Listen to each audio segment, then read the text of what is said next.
የሆነ እሱን የተቀበልኩበት መንገድ የእውነትም አልመሰለኝም።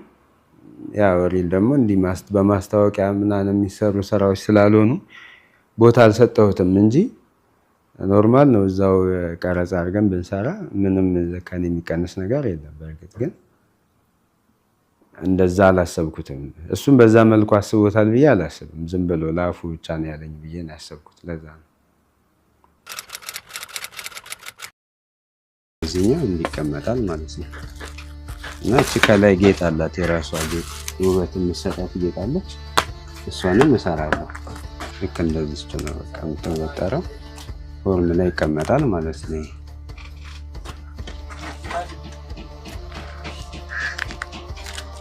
አሁን በቃ ዝም ብሎኛል። ድጋሚ መቀባት አለብኝ።